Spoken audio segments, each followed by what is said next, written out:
அலைக்கும் வரஹ்மத்துல்லாஹி வபரகாத்துஹு. அல்ஹம்துலில்லாஹ் அல்ஹம்துலில்லாஹி நஹ்மதுஹு வ நஸ்தஈனுஹு வ நஸ்தக்ஃபிருஹு வ நு'மினு பிஹி வ நதவக்கலு அலைஹி வ நஊது பில்லாஹி மின் ஷுரூரி அன்ஃபுஸினா வ மின் ஸய்யிஆத்தி அமாலினா மன் யஹ்திஹில்லாஹு ஃபலா முضில்ல லஹு வ மன் யுضلل ஃபலா ஹாதிய லஹு. وأشهد أن لا إله إلا الله وحده لا شريك له وأشهد أن محمدا عبده ورسوله أما بعد. கண்ணியத்திற்குரிய எல்லாம் வல்ல அல்லாஹ் ஜல்லஷானஹு தஆலாவின் நல்லடியார்களே, அல்லாஹ்வுடைய பேரருளால் புனிதமிக்க இந்த ரமலான் மாதத்திலே நபிமார்கள் வரலாறு என்ற தொடர் நிகழ்ச்சியின் மூலமாக சில நபிமார்களுடைய வரலாறை இதுவரை அறிந்திருக்கிறோம். வேறு சில நபிமார்களுடைய வரலாறை அறியவிருக்கிறோம். கடந்த 2 நாட்களாக இப்ராஹிம் அலைஹிஸ்ஸலாத்து வஸ்ஸலாம் என்ற மிகச்சிறந்த இறை தூதருடைய வரலாற்றில் முக்கியமான சில அம்சங்களை அறிந்தோம். அதன் நேற்றைய தினம் இறுதியாக அவர்கள் செய்த பிரச்சாரம், அவர்கள் எப்படிப்பட்ட பிரச்சாரம் செய்தார்கள், எப்படிப்பட்ட மக்களை சந்தித்தார்கள் என்பதை பார்த்தோம். அதற்கு பிறகு அவர்கள் சந்தித்த விளைவுகளை இன்றைக்கு பார்க்கவிருக்கிறோம்.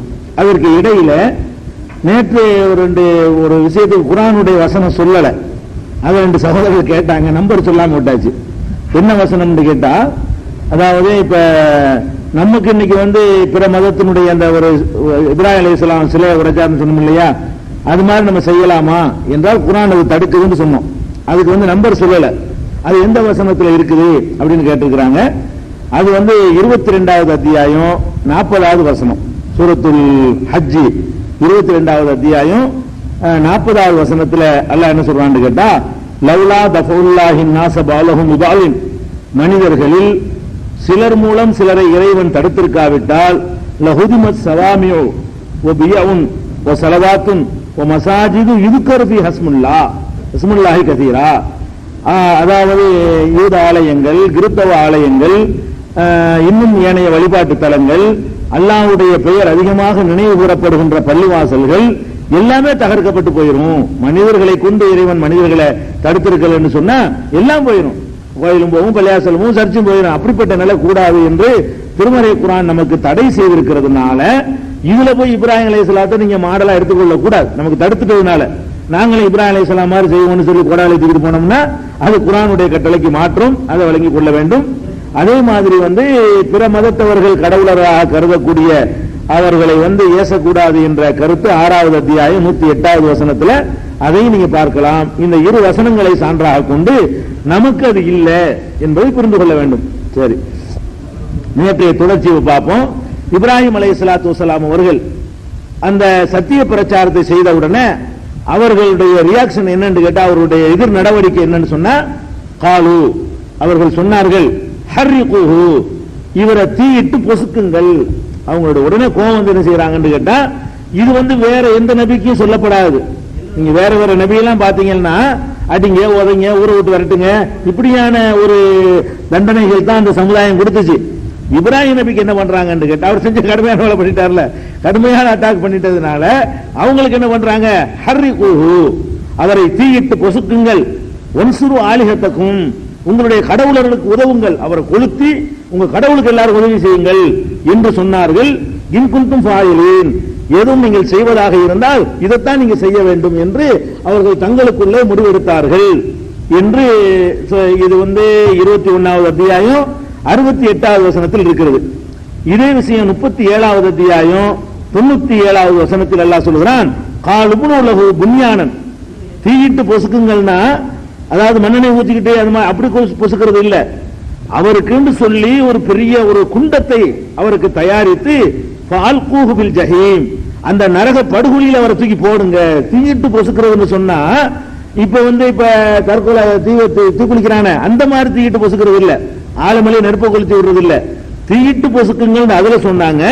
இதுல என்ன சொல்றாங்கன்னு கேட்டா 37 97ல அதுக்கு ஒரு குண்டம் தயாரித்து, பெரிய ஒரு குண்டத்தை தயாரிச்சு அதுல நெருப்பை வளர்த்து நல்ல கங்குகள் நல்லா எரிஞ்சவுடனே தூக்கி போடுறது, இப்படி வேக வைக்கணும் என்று சொன்னார்கள் என்று திருமறை குர்ஆன் சொல்லி காட்டுகிறது. இப்படி நடந்த இன்னொரு இடத்துல எல்லாம் என்ன சொல்லி காட்டுறான்னு கேட்டா 29வது அத்தியாயம் 24வது வசனத்துல ஃபமாக்கான ஜவாப கௌமிஹி, அவருடைய சமுதாயத்தினுடைய மறுமொழி என்னவாக இருந்தது என்று சொன்னால், இல்லா அன் காலுக்துலூஹு அவ் ஹர்ரிகுஹு, கொல்லுங்க இல்லாட்டி கொளுத்துங்க.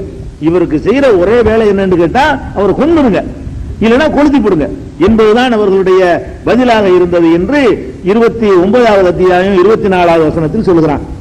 இப்படி சொன்னவுடனே செஞ்சாங்களா இல்லையா, அது அல்லாஹ் சொல்லல என்று சொன்னார்கள். சொன்ன உடனே நெருப்பில் இருந்து அவரை நாம் காப்பாற்றினோம் அப்படின்னு எல்லாம் முடிச்சு போட்டாங்கிறது எல்லாம் மறைச்சிட்டான். அது விளங்கிக்கிறோம்னு சொல்லி தூக்கி போட்டாங்கன்னு சொல்லாம போடுங்கள், கொளுத்துங்கள், அவருக்கு ஒரு குண்டத்தை ஏற்பாடு செய்யுங்கள் என்று சொன்னார்கள். சொன்ன உடனே குல்னா நாம் சொல்லிவிட்டோம், யானாரு கூனி பர்தன் சலாமன் அலா இப்ராஹிம், நெருப்பே நீ இப்ராஹிமுக்கு குளிர் தரக்கூடியதாகவும் நீ அவருக்கு சாந்தி தரக்கூடியதாகவும் மாறிவிடு என்று நெருப்புக்கு நாம் உத்தரவிட்டு விட்டோம். போட்டாங்கன்னு அர்த்தம். அதாவது சொன்னாங்கன்னு சொன்ன உடனே நல்லா அடைஞ்சான், டக்குண்டு போட்டதுக்கு வந்துட்டான். அவர்கள் சொன்னார்கள், சொன்ன பிறகு தீக்குண்டத்தை வளர்த்தார்கள், அதை கொளுத்தினார்கள், அதுக்கப்புறம் தூக்கி போட்டார்கள், எல்லாம் மறைக்கப்பட்டு போச்சு. அதெல்லாம் நம்ம அறிவுள்ள விட்டு நான் விளங்கிக்கிறோம்னு சொல்லிட்டு என்ன செய்யறான்னா, யானாரு கூனி பர்தன் சலாமன் அலா இப்ராஹிம், நெருப்பே நீ இப்ராஹிமை பொறுத்த வரைக்கும் நீ குளிர்ச்சியா மாறிடு. வெறும் குளிர்ச்சியா மாறிடுன்னு சொன்னான்னு வைங்க, குளிர்ச்சியில படவெடுத்து அவரு ஆளை வரைச்சு போயிருப்பாரு. குளிர்ச்சியாகவும் சலாமாகவும், அந்த குளிர்ச்சி எப்படிப்பட்ட குளிர்ச்சியா இருக்கணும்னு சொன்னா மனித உடலுக்கு தீங்கு தராத அளவுக்கு உள்ள ஒரு டெம்பரேச்சர்ல, அந்த குறிப்பிட்ட ஒரு ஒரு 25 26 அந்த மாதிரியான ஒரு டெம்பரேச்சர்ல வச்சுட்டான்ல, அதான சலாமா இருக்கும். 18 15 வந்தா அது சலாமா இருக்காது, கொஞ்ச நேரத்தை தாங்க முடியும்.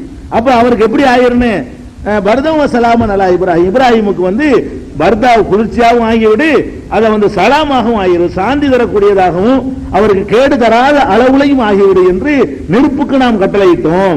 அல்லாஹ்க்கு இதெல்லாம் பெரிய விஷயம் கிடையாது. நெருப்புக்கு எப்படி கட்டளையிட முடியும்னா, நெருப்பை படைச்சவன் தானே, அவனுக்கு எல்லாம் முடியும். அல்லாஹ்வை நம்பக்கூடியவர்களுக்கு இதெல்லாம் ஒரு பெரிய விஷயமே கிடையாது, அது ரொம்ப சின்ன விஷயம். அராதுபிஹி கைதன், அவருக்கு எதிராக சூழ்ச்சி செய்ய அவர்கள் நினைத்தனர். அவர்களையே தோற்றவர்களாக நம்ம ஆக்கிட்டோம். சூழ்ச்சி பண்ணாங்க, தோல்வி அவர்களுக்கு தான், நம்ம காப்பாற்றி விட்டோம் என்று 21வது அத்தியாயத்தில் 69 70 ஆகிய 2 வசனங்களில் எல்லாம் சொல்லி காட்டுகிறான்.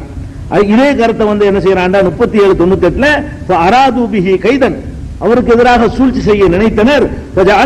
அஸ்வலீன், அவர்களையே தாழ்ந்தவர்களா ஆக்கிட்டோம். இவர்களை தான் ஓங்கணிச்சு அவங்க நினைத்த காரியத்தை செய்ய முடியல, கொளுத்த முடியல, எரிச்சு சாம்பலாக்க முடியல அப்படின்னு சொல்லிவிட்டான்.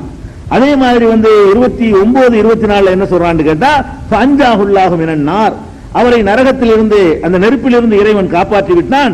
இன்னபீதாலிக்கல ஆயாத்தில் லிகௌமி யூமினூன், நம்பிக்கை கொள்ளுகிற சமுதாயத்திற்கு இதுல பல சான்றுகள் இருக்கின்றன. இதுல சான்று சொல்றான்ல, நெருப்பையும் குளிர் ஆக்க இயலுன்னு சான்று இது சொல்லிவிட்டு, இந்த நம்பிக்கை கொள்ளுகிற சமுதாயத்திற்கு இதுல பல படிப்பினை அத்தாட்சிகள் இருக்கின்றன. நெருப்பு வெப்பம், அந்த வெப்பத்தை குறைக்க இயலும். ஒரு குறிப்பிட்ட இடத்துல ஒரு குறிப்பிட்ட ஏரியாவில் நம்ம குறைக்க முடியுதா? நமக்கு ஒரு குறிப்பிட்ட ஏரியாவுக்குள்ள என்ன செய்ய முடியுது, அந்த ஏசியை போட்டு விட்டு குறைச்சிட முடியுதுல்ல. அங்கெல்லாம் 40 டிகிரியா இருக்கும்போது இங்க 20 உங்களுக்கு ஆக்க முடியுதுல, 10 டிகிரி ஆக்க முடியுதுல. அதனால ஆயாத்தில் சிந்திக்க சொல்றான். அல்ல நெருப்பு ஆக்கிட்டோம், அல்லாஹ் செய்யறதுக்கு நம்ம செய்யறதுக்கு வித்தியாசம் என்னன்னு கேட்டா, ஆகின்றவன ஆயிரம் நம்ம கொஞ்சம் கஷ்டப்பட்டு செய்யணும். அற்புதம் அதானே, அற்புதம்னா அது 90% அற்புதம் நம்மளுக்கு செய்ய முடியும். மூசா நபி பாறையில் அடிச்சாங்க, தண்ணி வந்துச்சுங்கிறாங்க. இது அவர் அப்படி பாறையில் அடிச்சவனும் வந்துருச்சு, நமக்கு தண்ணி வர வைக்க முடியும் பாறையில இருந்து, ஆனா அடிச்சவனும் வராது. அது கொஞ்சம் ரிஸ்க் எடுக்கணும். 6 மாசம் உழைச்சோம்னு சொன்னா பாறையை குறைஞ்சிக்கிட்டே போனா உள்ள நீர் விட்டு திருட்டு வர்றதுக்கு செய்ய முடியும். அதனால இது அற்புதத்தை மனிதனுக்கு செய்ய முடியுமான்னு கேட்கக்கூடாது.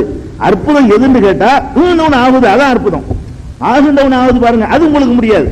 நீங்க அந்த காரியத்தை செய்வதற்கு கொஞ்சம் ரிஸ்க் எடுத்தா என்ன செய்யலாம். அதுதான் ஆயாத்துன்னு அத்தாட்சி. அதானே சிந்திக்கிற மக்களுக்கு இதுல பல அத்தாட்சிகள் இருக்கின்றன அப்படின்னு இந்த வசனத்தை அல்லாஹ் முடிக்கிறான். இது நெருப்புல போடப்பட்டு காப்பாற்றப்பட்ட சம்பவம்.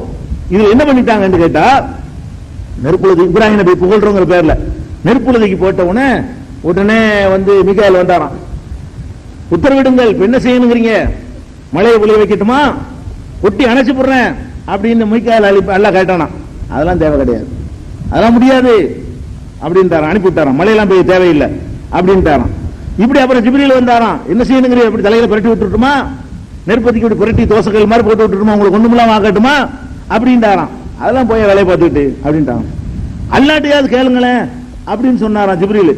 இவ்வளவு கஷ்டத்தை தூக்கி எரிஞ்சு விட்டாங்க, அல்லாட்ட தூக்கி கேளுங்களேன் அப்படின்ற உடனே இப்ராஹிம் அலைஹிஸ்ஸலாம் சொன்னாங்களாம், அல்லாட்டெல்லாம் கேட்க மாட்டேன்னு, ஏன்னா இப்ப இருக்கிற அல்லாஹ்வுக்கு தெரியாதோ அவர் சொன்னாராம். அப்படி எழுதி வச்சுக்கிறாங்க. அப்படி அது கிஸ்ஸா எப்படி எழுதிருக்காங்கன்னா, ஹஸ்பி மின் சுவாலி இல்முஹு பிஹாலி, என்னை பற்றி அவன் தெரிந்திருப்பதே நான் பிரார்த்திக்க தேவையில்லையே, என்னை பற்றி அவன் தெரிஞ்சிருக்கிற காரணத்தினால நான் பிரார்த்திக்க அவசியம் இல்லை என்று அவர் சொல்லிவிட்டார் அப்படின்னு சொல்லி கேட்கவும் மாட்டேன்ட்டார் அல்லாட்ட. அதான் அல்லாஹ் அனுப்புற ஜிப்ரீல் வந்து அவர் சொந்தமாவா முடிவெடுத்துட்டு வருவாரு? ஜிப்ரீல் வந்து ஒன்னு செய்வான்னு கேட்டா ஒரு நபியுடைய கடமை என்ன? ஜிப்ரீல் அவரா முடிவெடுத்து வரமாட்டார், அல்லாஹ் சொல்லித்தான் வந்திருப்பாருன்னு கட்டுப்படணும். ஜிப்ரீல் ஒரு பேச்சுக்கு வந்திருந்தாரையானால் ஜிப்ரீலுக்கு தனி அதிகாரமா கொடுத்து வச்சுக்கிறான் அல்லாஹ். அவருக்கு தனி அதிகாரம் கிடையாது. நான் பெறட்டவான்னு கேட்டா அது அல்லாஹ் வந்து சொல்லி அனுப்புறான்னு அதுக்கு அர்த்தம். மீகாயில் வந்து கேட்டார்னு வச்சுக்கணும் பேச்சுக்கு, மீகாயில் வந்து கேட்டா அவரா முடிவு எடுத்துக்கிட்டு அவரா அது மாதிரி அதிகாரத்தை கொடுத்து வச்சுக்கிறான் அல்லாஹ் இல்ல. மீகாயில் வந்து கேட்டார்னு சொன்னா அல்லாஹ் சொல்றான்னு அர்த்தம். அப்படி எல்லாம் கேட்டு இருந்தால் ஒரு நபி என்ன பண்ணிருக்கணும்? எஸ் இருக்கணும். அதான் அவங்களுடைய கடமையா இருந்திருக்கு. இல்ல என்னை காப்பாத்தின அழிய நான் தயாரா இருக்கிறேன். ஒரு மனிதன் அழிவதை தப்பிச்சு கொள்ற எத்தனை வாய்ப்பு இருக்கு அத்தனை பயன்படுத்திக்கணும்னு நமக்கு மார்க்கம் சொல்லுது. நம்மளை அழிகிற ஒரு அழிவிலிருந்து காப்பாற்றிக் கொள்வதற்கு என்னென்ன வாய்ப்பு திரும்ப கிடைச்சா கூட பயன்படுத்திக் கொள்ளணும். நம்ம சாவுன்னு அர்த்தமா? அப்ப எரிஞ்சு போறன்னு அர்த்தமா? அப்படி கிடையாது. இது வந்து என்ன பண்ணிட்டாங்கன்னு கேட்டா இப்ராஹிம் அலைஹிஸ்ஸலாத்துடைய அந்த தவக்கலை பார்த்தீர்களா அப்படி உல்டா பண்ணி விட்டாங்க. இந்த கிஸ்ஸாவை இட்டு கட்டிக்கிட்டு பாத்தீங்களா உறுதிய ஜிப்ரீல் வந்தாலும் போன்ட்டாரு, மீகாயில் வந்தாலும் போன்னு சொல்லிட்டாரு, அல்லாட்ட கூட கேட்க மாட்டேன்ட்டாருன்னு பாருங்களேன். அவ்வளவு உறுதியா நிக்கிறார் அப்படின்னு சொல்லி இதை புகழ் மாதிரி ஆக்கிட்டாங்க. இது புகழா? இது மண்டகனுக்கு அல்லாவுக்கு பிடிக்காது. நம்ம அன்னைக்கே சொன்னோம், அல்லாட்ட கேட்கிறதா இருந்தா அல்லாவுக்கு தெரியுமேன்னு சொல்லி இருந்துடக்கூடாது, சொல்லி சொல்லி கேட்கணும். ஒரு நபி நூஹ் நபி சொல்லி காட்டினாங்களா இல்லையா? யாரெல்லாம் நான் காலையில சொன்னேன், மாலையில சொன்னேன், பகல்ல சொன்னேன், ராத்திரி அல்லாவுக்கு தெரியாதா? பகல்ல ஒரு சொன்னது அல்லாவுக்கு தெரியுமா தெரியாதா? ராத்திரில பிரச்சாரம் பண்ண, தனியா போய் செஞ்சேன், கூட்டமா போய் செஞ்சேன், ஒரு பேரும் கேட்க மாட்டேங்கிறான், அடிக்கிறான் உதைக்கிறான் எல்லாத்தையும் சொல்றாரு. இது எல்லாமே அல்லாவுக்கு தெரியத்தான் செய்யும். ஆனால் இறைவன்ட்ட கேட்கிற முறை என்ன? அல்லாவுக்கு தெரியுமே இல்லாம நீ வந்து எஜமான்ட்ட வந்து பணிஞ்சு கெஞ்சினியா அதை விரும்புறான். அல்லாஹ் என்ன பண்றான்? தெரியுங்கிற விஷயம் வேற, தெரியத்தான் செய்யும். நீ என்னப்பா நீ அடிமைங்கிற ஒத்துக்கிட்டியா? அவன் எஜமான்கிற ஒத்துக்கிட்டியா? உன்னுடைய அடிமைத்தனத்தை காட்டுனியா? அதைத்தான் அல்லாஹ் பாக்குறான். இந்த கதையை வந்து இப்ராஹிம் அலைஹிஸ்ஸலாத்தை வந்து கொச்சப்படுத்துற மாதிரி இருக்கு. இன்னும் சொல்ல போனா அதாவது என்ன சொல்றாங்கன்னு கேட்டா இப்ராஹிம் அலைஹிஸ்ஸலாத்தை பத்தி இன்னொரு இடத்துல குர்ஆன்ல அல்லாஹ் வந்து இந்த கதை பொய்ங்கிறதுக்கு சான்று தர்றான். 19வது அத்தியாயம் 48வது வசனம் என்ன செய்யறாங்கன்னு கேட்டா வஅதஸிலுக்கும் வமா ததுஊன மின் துனில்லாஹ், உங்களை விட்டு விலகிக் கொள்கிறேன், நீங்கள் அல்லாஹ்வை விட்டு எதை வணங்குகிறீர்களோ அதை விட்டு விலகிக் கொள்கிறேன். வஅது ரப்பி, நான் என் இறைவனிடத்திலே நான் பிரார்த்தனை செய்வேன். அசா அல்லாஹ் அகூன பி துஆஇ ரப்பி ஷகியா, என் இறைவனின் துஆவுல வந்து நான் துஆ கேட்பதுல ஒரு துர்பாக்கியமானவனான ஆக விரும்பல. துஆ கேட்காத ஒரு துர்பாக்கியசாலி இருக்கானே அப்படி ஆக நான் விரும்பவில்லை, அல்லாஹ்விட்ட கேட்கக்கூடிய அடியானாக இருக்க விரும்புகிறேன் என்று சொல்லி அவர் சொன்னார். கேட்கிறது அவருடைய குணாதிசயம். நான் கேட்காம இருக்க முடியாது, என் இறைவனுடைய துஆவில இறைவன்ட்ட கேட்கிற பிரார்த்தனையில வந்து நான் அந்த பாக்கியம் இழந்தவனாக இருக்க விரும்பவில்லை, நான் கேட்பேன் அப்படிங்கிறார். அப்ப இறைவன்ட்ட பிரார்த்தனை செய்வது வந்து இப்ராஹிம் நபியுடைய குணாதிசயத்தில் உள்ளது என்று 19:48 வந்து அல்லாஹ் சொல்லி காட்டுகிறான். இன்னும் சொல்ல போனா ஒருவர் இப்ப நினைக்கிறார், கஷ்டப்படுறாருன்னு வைங்க, நோய் அல்லாஹ்ட்ட கேட்க மாட்டேங்கிறாரு, என்ன காரணம் சொல்றாரு? ஏன் நான் நோயா இருக்கு அல்லாஹ்வுக்கு தெரியாதா அப்படின்னு சொல்லுவாரையானால் இவர்கள் யாருன்னு கேட்டா நேர நரகத்துக்கு போறாருன்னு அர்த்தம். இதுக்கு பேர் தவக்கல் கிடையாது. அல்லாஹ் சொல்லி காட்டுறான், எனக்கு நோய் விட்டவனுக்கு நீக்க தெரியாதா, வறுமை விட்டவனுக்கு போக தெரியாதா? தெரியாதாங்கிற விஷயம் இல்ல, நீ உன்னுடைய அடிமைத்தனத்தை ஒத்துக்கிட்டியாங்கிறது மட்டும் தான் பாயிண்ட். அங்க அல்லாஹ் எதை பார்ப்பான்? ஏன்னா நான் ஒரு எஜமான் இருக்கேன், நீ ஒரு அடிமை இருக்க, உனக்கு ஒரு நோய் வந்துருச்சுன்னா இப்படி ஒரு எஜமான் இருக்கான்னு நினைச்சு பார்க்க மாட்டியா? என்கிட்ட முறையிட மாட்டியா? என்னுடைய வல்லமையை ஒத்துக்கிற மாட்டியா? உன்னுடைய பலவீனத்தை வந்து ஒப்புக்கொள்ள மாட்டியா? அதைத்தான் எல்லாம் விரும்புறான். இப்படி விரும்பாதவர்களுக்கு என்ன கதி என்று கேட்டா 40வது அத்தியாயம் 60வது வசனத்தில் சொல்லுகிறான், வகால ரப்புக்கும் உதுஊனி அஸ்தஜிப் லக்கும், உங்கள் இறைவன் சொல்லுகிறான், என்னிடத்திலே நீங்கள் பிரார்த்தனை செய்யுங்கள், நான் அதை ஏற்றுக்கொள்கிறேன். இன்னல்லதீன யஸ்தக்பிரூன அன் இபாதத்தி, என்னுடைய வணக்கத்தை விட்டு துஆவை இபாதத்துங்கறான், பிரார்த்தனை செய்யுங்கள் சொல்லிவிட்டு என்னுடைய வணக்கத்தை யார் புறக்கணிக்கிறார்களோ யதுகுலூன ஜஹன்னம தாகிரீன், அவர்கள் நரகத்திலே இழிந்தவர்களாக நுழைவார்கள். பிரார்த்தனையை புறக்கணிச்சீங்க நரகத்துக்கு தான் போவீங்கங்கறான் அல்லாஹ். அப்ப எந்த கஷ்டம் வந்தாலும் அல்லாஹ்வுக்கு தெரியுமேன்னு இருக்க கூடாது. ஒரு நபி இப்படி இருக்க மாட்டார்கள், ஒரு நபி இருக்க கூடாது, ஒரு மூமினும் இருக்க கூடாது. எவ்வளவு கஷ்டம் வந்தாலும் சரி அல்லாஹ்விடத்துல கேட்கணும், தெரியும்னு சொல்லி இருக்கவே கூடாது. நம்ம வறுமையை அழுது முறையிட வேண்டும். இல்லன்னா நான் கேட்கிறேன், இல்லன்னா துஆவை பத்தி இவ்வளவு வசனம் குர்ஆன்ல. நபிகள் நாயகம் ஸல்லல்லாஹு அலைஹி வஸல்லம் செருப்பு இருந்தது கூட இதுக்கு துஆ செய்யணும். நீ செருப்பு இருந்தா அல்லாஹ்வுக்கு தெரியாதமா? கக்கூசுக்கு போகும்போது கூட அதை சொல்லிட்டு போகணும்னாங்களா? கக்கூசுக்கு போறாங்கன்னு தெரியாதா? பாத்ரூமுக்கு போகும்போது இதை சொல்லணும்னு ரசூலுல்லாஹ் சொல்லியிருக்காங்களா இல்லையா? அல்லாஹும்ம இன்னி அஊது பிக்க மினல் குபுதி வல் கபாயிஸ்னாங்க. ஏன் அங்கதான் போக போறோம், அல்லாஹ்வுக்கு தெரியாம இருக்கணுமா? ககுசுக்கு தெரியாதா? அல்லாஹ் காப்பாற்ற மாட்டானா அப்படின்னு நினைச்சாங்க. குஃப்ரானுக்கு வெளியே வரும்போது இறைவா மன்னித்துக் கொள்வாயான்னு சொல்லணும், மன்னிக்க மாட்டான் அவன். அப்படின்லாம் நினைக்க கூடாது, நம்ம கேட்கணும். ரசூல் ஸல்லல்லாஹு அலைஹி வஸல்லம் வந்து ஒவ்வொன்றுக்கும் பிரார்த்தனை தான் எல்லா நேரங்களையும். அப்படியே இதா ஹஸபஹு அம்ருன் பாதர இல ஸலா, ஒரு துன்பம் அவங்களை வந்து அட்டாக் பண்ணிருச்சுன்னு சொன்னா உடனே தொழுகையை நோக்கி விரைவார்கள், எல்லா இடத்துல கேட்பார்கள் என்று சொல்லி பார்க்கிறோம். அதே மாதிரி கிரகணம் ஏற்பட்டுச்சா, கிரகணம் ஒரே நேர்கோட்டில் எல்லாம் வருது. கிரகணம் ஏற்பட்டுச்சுன்னா எல்லாம் ஒரு நேர்கோட்டில் வருது, சூரிய சந்திரன் பூமி மூணுமே. அப்ப ஆபத்துக்கு கொஞ்சம் அதிகமான வாய்ப்பு இருக்குது. உடனே அது விலகும் வரை எல்லா இடத்துல நீங்க பாதுகாப்பு தேடிக்கிட்டே இருங்க, பிரார்த்திச்சுக்கிட்டே இருங்க அப்படின்னு சொல்லி ரசூல் ஸல்லல்லாஹு அலைஹி வஸல்லம் கற்றுத் தர்றாங்க. குல் அஊது பிரப்பில் ஃபலக், அல்லாஹ் சொல்ல சொல்றான், அகிலத்தை படைத்த இறைவனுடைய காலை பொழுதுடைய இறைவனிடத்திலே நான் பாதுகாப்பு தேடுகிறேன் என்று சொல்லு. ஏன்ட்டு கேட்டுட்டு இருக்கேன்னு பாத்துக்க அப்படின்னு சொல்லி என்ன செய்யறான் அல்லாஹ் சொல்றதுனால இப்ராஹிம் அலைஹிஸ்ஸலாம் வந்து கண்டிப்பா அவங்க பாவ மன்னிப்பு அல்லாஹ்ட்ட பாதுகாப்பு தேடினார்கள், அப்படிதான் தேடி இருப்பார்கள். இன்னும் சொல்ல போனா இது வந்து யார் சொன்னா, இது காபுல் அஹ்பார் என்ற ஒருவர் சொன்னதாக ஒரு நபித்தோழர் பெயரை பயன்படுத்தி அவர் இப்படி சொன்னார். இப்ராஹிம் நபி வந்து என்ன சொன்னாங்களா, அல்லாஹ்வுக்கு தெரிஞ்சிருக்கிறேன்னு நான் கேட்க மாட்டேன் என்று சொன்னதாக காபுல் அஹ்பார் என்ற ஒரு சஹாபி பெயரை பயன்படுத்தி நிறைய நூல்கள் எழுதிக்கிறாங்க. ரசூலுல்லாஹ் சொன்னதா கூட அவங்க எழுதல. இதை வந்து இப்ராஹிம் அலைஹிஸ்ஸலாம் சொன்னா காபுல் அஹ்பாருக்கு எப்படி தெரியும்? ரசூல் ஸல்லல்லாஹு அலைஹி வஸல்லத்துக்கு தெரிஞ்சா வஹீல தெரியும். காபுல் அஹ்பாருக்கு தெரிஞ்சா அவர் அந்த காலத்துல வாழ்ந்தார். அப்ப இப்ராஹிம் நபி காலத்துல இருந்தார், அவரு தெரிய சான்ஸ் இல்ல. அது அறிவிப்பாளர்களும் சரியில்லை, மார்க்கத்தின் அடிப்படைக்கு மாத்தமா இருக்கிறது. இந்த செய்தி ஏற்றுக்கொள்ள கூடாது. இன்னும் சொல்ல போனா சஹீஹுல் புகாரியில இப்னு அப்பாஸ் ரலியல்லாஹு அன்ஹு அவர்கள் சொன்னதாக வருகிறது. இப்ராஹிம் அலைஹிஸ்ஸலாம் அவர்கள் நரகத்திற்கு போடப்பட்ட பொழுது என்ன சொன்னார்கள் என்று கேட்டா, இது 4563வது ஹதீஸ் புகாரியில 4563ல ஹஸ்புனல்லாஹு வ நிஅமல் வக்கீல், எனக்கு என் இறைவன் அவன் பிரார்த்தனை, இறைவன் போதுமானவன், அவன் பொறுப்பேற்றுக் கொள்வதிலே சிறந்தவன், அவன் என்னை காப்பாற்றுவான் அப்படின்னு சொன்ன அது பிரார்த்தனை. அவனுக்கு தெரியாதாண்டவர் இருக்கல, ஹஸ்புனல்லாஹ் அல்லாஹ் எனக்கு போதுமானவன் என்றவர் சொன்னார் அப்படின்னு இருக்கே தவிர அவனுக்கு தெரிஞ்சிருக்கிறதுனால நான் கேட்கறது தேவையில்லை அப்படின்னு சொல்ல அப்படின்னு சொல்லி புகாரியில இப்னு அப்பாஸ் ரலியல்லாஹு அது ஒரு சஹாபி தான் சொல்றாரு. ரசூல் ஸல்லல்லாஹு அலைஹி வஸல்லம் சொல்லல, இது ஒரு சஹாபி இப்னு அப்பாஸ் சொன்னாங்க என்று சொல்லி சஹீஹுல் புகாரில இருக்கு. இது ஏற்றுக்கொள்ளத்தக்க ஒரு அடிப்படையாக இருக்கிறது நம்ம பார்க்கிறோம். இதே கருத்து 4564வது ஹதீஸ்லயும் சஹீஹுல் புகாரில இடம்பெற்றிருக்கிறது. அதனால இந்த விஷயத்தை கவனத்தில் வச்சுக்கிட்டு இப்ராஹிம் நபி வந்து அல்லாஹ் பிரார்த்தனை செஞ்சு கேட்டாங்க, அல்லாஹ் காப்பாத்திக்கிட்டான். அவர் எப்போதும் அதிக பிரார்த்தனை செய்யக்கூடியவராக இருந்தார். இதை விளங்கிக்கணும். அடுத்தது என்னன்னு கேட்டா, இந்த இப்ராஹிம் நபியை பத்தி இன்னொரு சம்பவம் வழக்கமா பெரிய பெரிய பயான்கள் எல்லாம் சொல்றாங்க. சொல்வதற்கு காரணம் என்னன்னு கேட்டா, சில ஆதாரப்பூர்வமான ஹதீஸ் நூல்கள் அது இடம்பெற்றிருக்கிறத வைத்து என்ன சொல்றாங்கன்னு கேட்டா, அதாவது அந்த இதுல தூக்கி போட்ட உடனே, நெருப்புல தூக்கி போட்ட உடனே என்ன ஆச்சா, உலகத்தில் உள்ள எல்லா உயிரினங்களும் வந்து இப்ராஹிம் அலைஹிஸ்ஸலாத்துக்கு என்ன செஞ்சான், அந்த அதை அணைக்க முயற்சி பண்ணிச்சான். இப்ராஹிம் அலைஹிஸ்ஸலாம் தூக்கி போட்ட உடனே ஆடு வந்துச்சான், மாடு வந்துச்சான், கழுதை வந்துச்சான், குதிரை வந்துச்சான், கொசு வந்துச்சான், என்னென்ன இருக்கோ அவ்வளவு உயிரினங்களும் ஓடி வந்து எப்படியாவது அந்த நெருப்பை அணைக்க வேண்டும் என்பதற்காக முயற்சி பண்ணின. ஆனால் இந்த பள்ளி இருக்கு பாருங்க, பள்ளி அது மாத்திரம் வந்து அணைக்கிறதுக்கு பதிலா ஊதி விட்டுக்கிட்டே இருந்துச்சு. அதனால அதை அடித்துக் கொள்ளுங்கள் என்று ரசூல் ஸல்லல்லாஹு அலைஹி வஸல்லம் சொன்னார்கள் என்பதாக பல அறிவில் ஆதாரப்பூர்வமான நூல்கள் நினைக்கிறோமே, அதுல இந்த மாதிரியான ஹதீசுகள் இருக்குது. மக்கள் இப்படி பிரச்சாரம் பண்ற காரணம் என்னன்னு கேட்டா, ஆதாரப்பூர்வமான சில நூல்கள்ல என்ன இருக்குன்னு கேட்டா, ரசூல் ஸல்லல்லாஹு அலைஹி வஸல்லம் சொன்னாங்க என்று சொல்லி, அதாவது புகாரியில இருக்கு பாருங்களேன், உம்மு ஷரீக் என்ற அம்மா அறிவிக்கிறாங்க, அமரபி கத்லில் வஸ்கி, பள்ளியை கொல்லுமாறு நபி ஸல்லல்லாஹு அலைஹி வஸல்லம் கட்டளையிட்டார்கள்.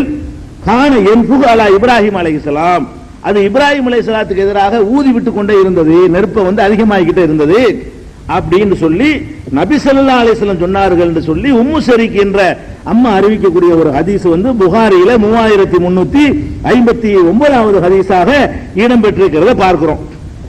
அது மாத்திரம் இல்லாம இதே கருத்து வந்து நஸஈல 2782 நிறைய நூல்கள்ல வருது. ஒரு உதாரணத்துக்காக ஒன்னு நான் குறிச்சிட்டு வந்திருக்கிறேன். 2782வது ஹதீஸ் நஸஈல என்ன இருக்குன்னு கேட்டா, லம் யகுன் ஷைஉன் இல்லா யுத்ஃபு அலா இப்ராஹிம் அலைஹிஸ்ஸலாம், எந்த ஒரு உயிரினமா இருந்தாலும் அது இப்ராஹிம் அலைஹிஸ்ஸலாத்துடைய அந்த நெருப்பை அணைக்க முயற்சி பண்ணி கொண்டே இருந்தன. இல்லா ஹாதிஹி தாபா, இந்த ஒன்ன தவிர, இந்த பள்ளி இருக்க இதை தவிர மற்ற எல்லாம் அணைக்க முயற்சி பண்ணியது. அதனால அமரநாபி கத்லிஹா, அதனாலதான் அதை கொல்லுமாறு நபி ஸல்லல்லாஹு அலைஹி வஸல்லம் நமக்கு கட்டளையிட்டு இருக்கிறார்கள் என்று நபி ஸல்லல்லாஹு அலைஹி வஸல்லம் சொன்னதாக ஆயிஷா நாயகி அறிவிப்பதாக நசை என்ற நூல்ல 2782வது ஹதீஸ்ல இடம்பெற்றிருக்கிறது. இதுல இப்படி ஒரு ஹதீஸ் ஆச்சா. அதே புகாரியில 3306 1831 புகாரில 2 இடத்துல என்ன வருதுன்னு கேட்டா, நபி ஸல்லல்லாஹு அலைஹி வஸல்லம் அவர்கள் பள்ளியை கொல்ல சொல்லி ஒரு சொன்னதாக ஒரு காலம் நான் செவியுற்றதே இல்லை என்று ஆயிஷா நாயகி சொல்றாங்க. அதாவது ஆயிஷா மனைவி என்ன சொல்றாங்கன்னு கேட்டா, பள்ளியை கொல்ல சொல்லி ரசூல் ஸல்லல்லாஹு அலைஹி வஸல்லம் சொன்னதை நான் கேட்டதே இல்லைங்கிறாங்க. இந்த மேட்டரை பொறுத்த வரைக்கும் மற்றவர்கள் அறிவிக்கிற அறிவிப்பை விட அவங்களுடைய மனைவி ஆயிஷா அறிவிக்கிற அறிவிப்பு உம்மு ஷரீக் என்ன சொல்றாங்கன்னு கேட்டா, அந்த பள்ளி தான் ஊதி விட்டுச்சு அதனால ரசூலுல்லாஹ் கொல்ல சொன்னாங்கங்கறாங்க உம்மு ஷரீக். அப்படி இருக்குமையானால் நபி ஸல்லல்லாஹு அலைஹி வஸல்லம் பள்ளி அதிகமா எங்க சந்திப்பாங்க? வீட்ல சந்திப்பாங்க. ஒவ்வொருவரும் பள்ளியை நம்ம எங்க பார்ப்போம்? கடற்கரையில பார்ப்போம். நம்ம வீடுகள்லாம் பார்ப்போம். வீடுகள்ல பார்க்கும் பொழுது உடனே மனைவியை கூப்பிட்டு நினைச்சிருக்கணும், கொள்ள அந்த பள்ளி கொள்ள அங்க ஒண்ணு போகுது இந்த மூணு போகுது அப்படி சொல்லிருக்கணும்ல. ஆயிஷா நாயகி கண்டிப்பா கேட்டிருப்பாங்கல்ல. அதிகமா கேட்கறதா மனைவிமார் தான் கேட்டிருக்க முடியும். உம்மு ஷரீக்கை விட யாருக்கு வாய்ப்பு அதிகம் இருக்குது?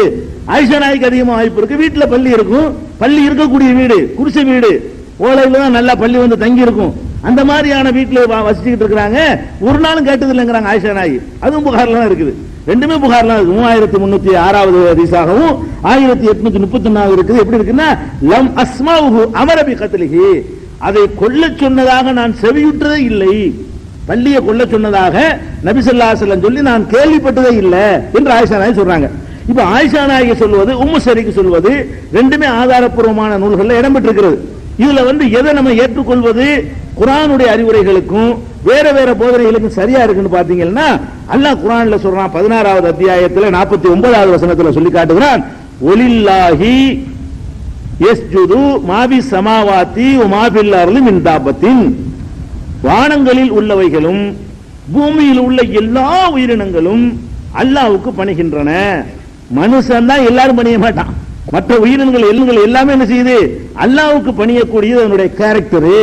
16:49 சொல்றானா, இதை விட தெளிவா 22வது அத்தியாயம் 18வது வசனத்தில் அல்லாஹ் சொல்லி காட்டுகிறான், அலம் தர, நீங்கள் பார்க்கவில்லையா, அன்னல்லாஹ யஸ்துது லஹு மன் ஃபிஸ் ஸமாவாத்தி வ மன் ஃபில் அர்லி, வானங்களில் உள்ளவையும் பூமியில் உள்ளவர்களும் அல்லாஹ்வுக்கு பணிகிறார்கள் என்பதை நீங்கள் பார்க்கவில்லையா? ஒ ஷம்சு, சூரியன் அல்லாஹ்வுக்கு பணிவதை பார்க்கவில்லையா? ஒல் கமரு, சந்திரன் பணிவதை, ஒல் நுஜூமு, நட்சத்திரங்கள் பணிவதை, ஒல் ஜிபாலு, மலைகள் பணிவதை, ஒல் ஷஜரு, மரங்கள் பணிவதை, ஒத் தவாபு, உயிரினங்கள் அத்தனையும் பணிவதை நீங்கள் பார்க்கவில்லையா? ஒ கஸீரு மினன் நாஸ், மனிதர்கள் அதிகமான பேர், மனிதர்கள் மட்டும் அதிகமான பேருட்டான். ஏன்னா மனுஷன் பணிய மாட்டேங்கிறான், கொஞ்சம் பேர் தான் அல்லாஹ்வுக்கு பணிகிறான். எல்லா மனிதனும் சொல்லல, மனுஷனை சொல்லும் போது மட்டும்தான் அல்லாஹ் என்ன செய்யறான்னு கேட்டா, கஸீரு மினன் நாஸ், மனிதர்கள் அதிகமான பேர் பணிகிறார்கள், மற்றதெல்லாம் முழுசா பணியுது. மரம் 100% பணியுது, செடி 100% பணியுது, சூரியன் 100% பணியுது, உயிரினங்கள் 100% பணியுது, மனுஷன் கொஞ்சம் பேர் பணிகிறான். மனுஷனை சொல்லும் போது மாட்டா அந்த தனியா பிரிச்சு மனிதர்களும் அல்லாஹ் சொல்லல, ஓ கஸீரும் மினன் நாஸ், மனிதர்கள் அதிகமான பேரும் பணிகிறார்கள், ஓ கஸீருன் ஹக்க அலைஹில் அதாப், இன்னும் அதிகமான பேருக்கு அதாப் தயாரா இருக்கிறது, பணிய மாட்டேங்கிறான் அப்படின்னு அல்லாஹ் மனிதனை ரெண்டா பிரிக்கிறான். இப்படி பிரிச்சதுல என்ன விளங்குதுன்னு கேட்டா, எல்லா உயிரினங்களுமே இறைவன் கட்டளைக்கு எதிராக வார் பண்ணாது. அப்படி ஒண்ணு சைத்தானுக்கு தான் அல்லாஹ் கொடுத்தானே தவிர, அல்லாஹ் இப்ராஹிம் அல்லாஹ்வுடைய தூதர் தெரியுது, பள்ளிக்கு அவருக்கு என்ன பள்ளி எதுக்கு போய் ஊதணும்? அல்லாஹ்வுடைய ஆர்டர் கட்டுப்பட்டு நடக்கும்ல அல்லாஹ் சொல்றான். பள்ளியும் அப்படித்தான் நடந்திருக்கும். அது முதல்ல சம்பவமே இல்ல. ஏன் இல்லன்னு கேட்டேன்னா, அல்லாஹ் எவ்வளவு ஃபாஸ்டா சொல்றான்னு பாத்தீங்களா? அவரை நெருப்பு குண்டத்துல போடுங்கன்னு சொல்லிட்டு போட்டதை கூட சொல்லல, போட்ட சம்பவத்தை சொன்னானா, போடுங்கன்னு சொன்னான். உடனே குல்னா, நாம் சொல்லிவிட்டோம் யானாரு கூனின்னு உடனே சொல்லிவிட்டு அப்புறம் என்ன ஊதுறது, அப்புறம் அணைக்கிறதுங்கிற. அல்லாஹ் என்ன சொல்றான், போட்டாங்க நம்ம அடுத்த நிமிஷம் ஆர்டர் பண்ணியாச்சு, எரிஞ்சு போற வரைக்கும் கறிக்கட்டை வரைக்கும் விட்டுட்டு அப்புறம் ஆர்டர் பண்ணானா? அவன் போட்டு அவன் உத்தரவு போட்ட, நான் மறு உத்தரவு நான் போட்டேன்ட்டான்ல. அல்லாஹ் என்ன செஞ்சா, அவங்க உத்தரவு போட்டாங்க தூக்கி போடுண்டு, நான் உத்தரவு போட்டேன் குளிர்ச்சி ஆயிருன்னு சொல்லி அல்லாஹ் சொல்றான், சேர்த்து சொல்றான். போட்ட சம்பவத்தை கூட சொல்லல, போடுண்டாங்க நானும் போட்டுட்டேன் உத்தரவு அப்படின்னா என்ன அர்த்தம்? அவ்வளவு ஃபாஸ்டா காரியம் நடந்து போச்சு. பள்ளிக்கு அங்க வேலை இல்லை, மற்ற உயிரினங்களுக்கு வேலை இல்லை, ஊதுறதுக்கு வேலை இல்லை, அணைக்கிறதுக்கு வேலை இல்லை. குர்ஆன் அழகா அந்த சம்பவத்தை நான் சொன்னா பாத்தீங்கன்னா இல்லையா, எப்படி வருதுன்னு பாருங்களேன். அதாவது 21, 68, 69 பாருங்க. 21 ஏற்கனவே சொன்ன வசனம் தான். எப்படி வருது? கால் அவர்கள் சொன்னார்கள், ஹர்ரிகூஹு, இவரை கொளுத்துங்கள், ஒன்சுரு ஆலிகத்தக்கும், உங்கள் கடவுளுக்கு உதவுங்கள், இன் குந்து ஃபாயிலீன், ஏதாவது செய்வதாக இருந்தால் இதை செய்யுங்கள் என்று சொன்னார்கள். குல்னா, நாம் சொல்லிவிட்டோம், யானாரு கூனி பர்தன் வஸலாமன் அலா இப்ராஹிம், இப்ராஹிமுக்கு நிழல் குளிர் தரக்கூடியதாகவும் சாந்தி தரக்கூடியதாகவும் ஆயிரு என்று நாம் சொல்லிவிட்டோம். உடனே எல்லாம் காப்பாத்திட்டான். இதுக்கு டைம் எல்லாம் எடுக்கல. இவங்க கதை, இந்த பள்ளி கதையில என்ன வருதுன்னு கேட்டா, அது என்னமோ ரொம்ப நாள் ஒரு வித மாறி, அது மாறிய ஊதி ஏத்துன மாதிரி ரொம்ப கஷ்டப்பட்டு அதுக்கு பிறகெல்லாம் பார்த்துட்டு பருதாப்பட்டுட்டு அதுக்கப்புறம் அணைச்ச மாதிரி கொண்டு வர்றாங்க. அப்படிலாம் கிடையாது. தூக்கி போட்டவனே எல்லாம் உடனே காப்பாத்தி விட்டான். தூக்கி போட்டவனு தான் அந்த வினாடி எல்லாம் காப்பாத்திட்டான். ஒரு சின்ன ஒரு இடைஞ்சல் கூட இல்லாமன்னு பாக்குறோம். அது போக நான் கேட்கிறேன், அதுல தூக்கி போட்ட உடனே மனிதனுக்கே மறைவான ஞானம் இல்லைன்னு எல்லாம் சொல்லி தரான் நமக்கு. இந்த உலகத்தில் உள்ள ஜீவன்களுக்கெல்லாம் அங்க இப்ராஹிம் தூக்கி போடுறது எப்படி தெரியும்? உலகத்தில் உள்ள இப்ராஹிம் தூக்கி போட போறாங்கிறது உங்க ஊர்ல உள்ள ஆட்டுக்கு எப்படி தெரியும், மாட்டுக்கு எப்படி தெரியும், கழுதைக்கு எப்படி தெரியும்? மனுஷனுக்கே மறைவானது தெரியாதுன்னு சொல்ற அல்லாஹ் ரப்பல் பகுத்தறிவு கொடுத்த மனுஷனுக்கு எது தெரியல? முதல் எப்படி தெரியும் நான் கேட்கிறேன். அந்த ஊர்ல உள்ள பிராணிகளுக்கு தான் எப்படி தெரியும்? மனுஷன் பேசினா அது புரியுமாமா? இந்த மாதிரி உத்தரவு போட்டு இருக்கும்போது எல்லா பிராணி, கொசு, எறும்பு எல்லாம் கேட்டு இருந்துச்சாமா? எப்படி தெரியும்? இது நல்ல ஹதீஸ்ல ஆதாரப்பூர்வமான நூல்களை இடம் பெற்றிருந்தாலும் ஆயிஷா நாயகி சொல்லக்கூடிய செய்தி ஒண்ணு இருக்கிறதுனாலே அப்படி சொல்லவே இல்லை. சொன்னா எனக்கு தெரியாம இருக்குமா அப்படின்னு சொல்றாங்கல்ல. நசையில அவங்க சொன்னாங்கன்னு வருது. நசையில உள்ள அறிவிப்போட புகார்ல வருதுன்னு நான் கேள்விப்பட்டது இல்லைன்னு வருது. அப்ப அந்த அந்த அறிவிப்பு அடிப்படையாக கொண்டும் உடனே அணைக்கப்பட்டது அடிப்படையாக கொண்டும் உலகத்தில் உள்ள எல்லா ஜீவன்களும் அல்லாஹ்வுடைய ஆர்டருக்கு எதிராக போகவே போகாது. போறதா இருந்தா 3 ஜீவன் தான் போகும். அல்லாஹ்வுக்கு எதிராக வார் பண்றது என்ன? ஒன்னு சைத்தான், இப்லீஸ், அதுக்குள்ள உள்ளவன். இன்னொன்னு ஜின்னு, அதுல ஒரு கணிசமான பேர் அல்லாஹ்வுக்கு எதிராக என்ன செய்வான், நடப்பான். இன்னொன்னு மனுஷன். அப்ப ஜின்னு, இப்லீஸ், மனுஷனை தவிர பாக்கி எதுவுமே என்ன செய்யாது. அல்லாஹ் சொன்னது அப்படியே கட்டுப்படும், அதை மீறி எல்லாம் போகாது. அதனால அப்படியே இந்த ஜீவன்கள்லாம், இந்த உயிரினங்கள்லாம் ஏதாவது செய்யுதுன்னு ஒத்துக்கொள்வதாக இருந்தா என்னதான் செஞ்சிருக்கணும்? எல்லாம் சேர்ந்து அவருக்கு ஹெல்ப் தான் பண்ணிருக்கணுமே தவிர ஊதி விடுற வேலையை செய்யாது. பள்ளியும் அல்லாஹ்வுடைய படைப்பு தான். கொல்ல சொன்னா அது ஒரு விஷயம், அதை நம்ம ஏத்துக்கலாம். அதுல விஷமா இருக்குது, அதனால கொள்ளுங்க, சாப்பாடுல விழுந்துரும் என்ற மாதிரியான தத்துவத்தை சொன்னா கூட ஒத்துக்கலாம். இந்த காரணத்தோடு சேர்த்து சொல்றாங்க பாருங்க, அங்கதான் பிரச்சனை ஆயிடுது. காரணம் சொல்றாங்களே, பள்ளியை கொள்ளுங்கன்னா அது தப்பு கிடையாது, அது நிறைய சொல்றாங்க. இது பழமொழி கூட, பள்ளி அடிச்சா 16 நன்மை அப்படின்லாம் கூட எங்க ஊர்ல என்ன செய்வாங்க, அதை பழமொழியாக கூட சொல்லுவாங்க. அப்படி ஒண்ணு இருக்குது. அப்ப இந்த இதே அடிப்படையில தான், இந்த சம்பவத்தின் அடிப்படையில தான் ஒரு தடவை அடிச்சா, ஒரே அடியில் அடிச்சா 100 நன்மை, 2வது அடியில் அடிச்சா அதை விட குறைச்ச நன்மை, 3வது அடியில் அடிச்சா அதை விட குறைச்ச நன்மை என்று நபி ஸல்லல்லாஹு அலைஹி வஸல்லம் சொன்னதாக சஹீஹ் முஸ்லிம்ல 4156வது ஹதீஸ்ல இருக்குது. எல்லாமே இந்த காரணத்துக்கு தான். எல்லாமே எதனால அப்படி வருதுன்னு கேட்டா இந்த காரணத்தினால. எந்த காரணம்? அது இப்ராஹிம் நபிக்கு எதிராக ஊதி விட்டுச்சு. நெருப்பு அதிகம், அது ஊதி இன்னும் நெருப்பு அதிகமா நான் கேட்கிறேன். அப்படியே இருந்தா கூட பள்ளி ஊதி அது பெரிய துருத்தி வச்சுக்கிட்டு இருக்குது. அது இந்த கொள்ளர்கள் வச்சிருப்பான துருத்தி, அதை போட்டு அமுக்குற அளவுக்கு அவ்வளவு பெரிய ஜீவனா அது. பள்ளி ஊதி விட்டு நெருப்பு அதிகமாக போயிருமாமா? முதல்ல அந்த நெருப்பு கிட்ட பள்ளி நெருங்கினா வெந்து போயிடாதா? நான் கேட்கிறேன். பள்ளி இப்ராஹிம் நபியே கொளுத்தக்கூடிய நெருப்புக்கு போய் ஊதி விட கிட்ட போனா அது வெந்து போயிருமே என்றெல்லாம் சிந்திக்காம யாரோ அந்த இஸ்ராயலியாத்து கதைகளை அவுழ்த்து கூட அதை யாரோ ரசூலுல்லாஹ் சொன்னதாக சொல்ல அப்படி அந்த உம்மு ஷரீக் அம்மா அறிவிச்சுட்டாங்க. அவ்வளவுதான். ரசூல் ஸல்லல்லாஹு அலைஹி வஸல்லம் சொல்றதுக்கு சான்ஸ் கிடையாது. சொல்லியிருந்தா மனைவி தெரிஞ்சிருக்கணும். ஒண்ணு குர்ஆன்ல வேற இருக்குது, அப்படி இப்படிலாம் நடக்கலன்னு சொல்லி. அதனால இந்த 22, 18, 16, 49, 21, 68, 69 ஆகிய வசனங்களையும் ஆயிஷா நாயகியுடைய இந்த அறிவிப்பையும் பார்த்தோம்னு சொன்னா, இந்த பள்ளி சமாச்சாரம் என்பது புகாரில் வந்திருக்கான்னு கேட்டா இதுவும் புகார்ல இருந்து எடுத்துக்காட்டு. அதுதான் நான் சொல்றேன். ஆளுக்கு என்ன சொல்லுவாங்கன்னு கேட்டா, புகார்ல வந்திருக்கு, ஊதி விட்டுச்சு வந்திருக்கு புகார்ல, கொள்ள சொல்லவே இல்லைன்னு மனைவி சொல்றாங்களா, பாத்தீங்கன்னா அது புகார்ல இல்லையாப்ப அப்படின்னு கேட்கணும். அப்படி கேட்டு 2 வரும்போது என்ன செய்யணும்? எது குர்ஆனுக்கு ஏற்றதா இருக்கோ அதை எடுத்துக்க வேண்டியது. எது குர்ஆனோடவும் ஒரு மற்ற அறிவுரைகளோட ஒத்து இருக்கோ அதை எடுத்துக்கொண்டு, இதுல ஏதோ யாரோ ஒரு தப்பா புரிஞ்சிருப்பாரு, வேணும்னு போய் சொல்ற ஆளுக்கு இருந்திருக்க மாட்டாங்க. புரிந்து கொண்ட விஷயத்துல யாரோ சொன்னது ரசூலுல்லாஹ் சொன்னா வழங்கியதோ ஒரு கவனக்குறைவுல ஏதோ ஒரு மிஸ்டேக் நடந்திருக்கு, அதை விட்டுருவோம் அப்படின்னு விட்டுற வேண்டியதுதான். இது ஆயிடுச்சா? இது இப்ராஹிம் அலைஹிஸ்ஸலாம் காப்பாற்றப்பட்ட சம்பவம். தூக்கி போட்டாங்க, காப்பாத்தியாச்சு.